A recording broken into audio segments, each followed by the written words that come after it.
Welcome to Wednesday's Word of Wisdom. Today we're talking about patterns, predictability. Do you get into routine? Come on back and find out what we've got for you.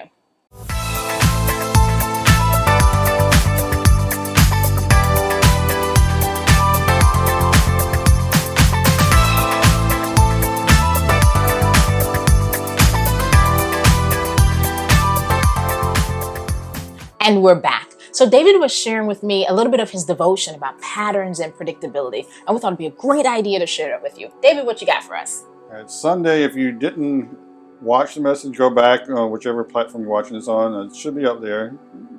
Bishop speak on marriage. And something that happens and can happen in marriage, it doesn't have to, but it does most of the time, is you get into predictable patterns within your marriage. It's like you fight over the same thing all the time.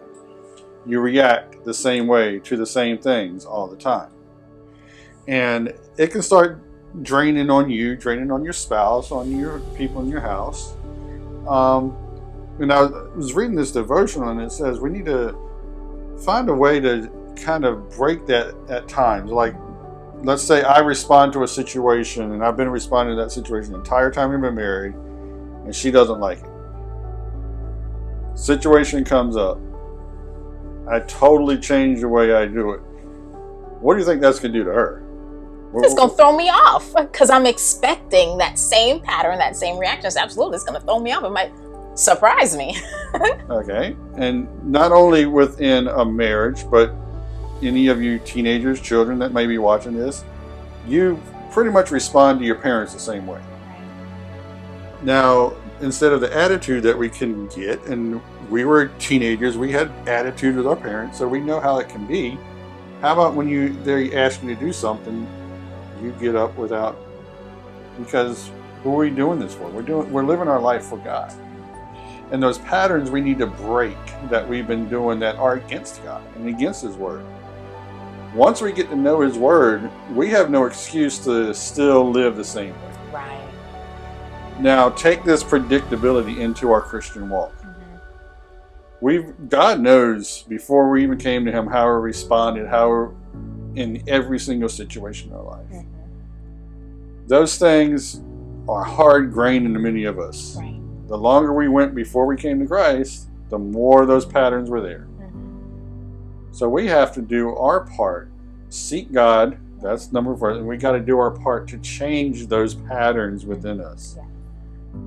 What is something that you see in others? Because you serve, you do counseling, and you talk to a lot of people, and you see patterns, you notice patterns. What is something that you tell people that they can do to get out of those stuck patterns that they're in? Okay. So the first and foremost is, it's one thing when others see the pattern. It's powerful when you realize that you're stuck in a pattern, right? And so I think that's the first thing, is to really sit with yourself and wonder, am I in a pattern?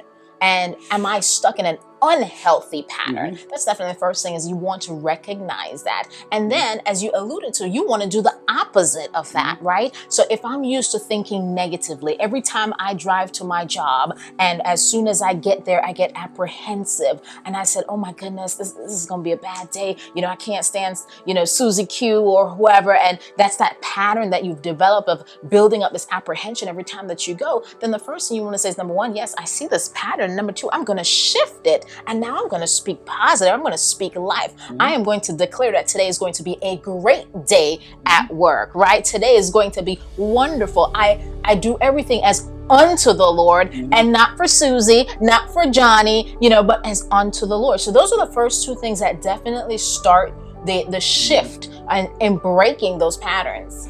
Okay. So what we need to do, like she's saying, first we need to acknowledge. Right.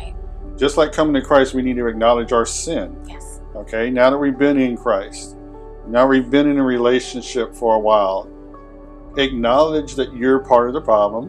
Your response to something is part of the problem. And do what you can. Just lean into God, number 1. That's the first and only way that many of us will ever change. Lean into God.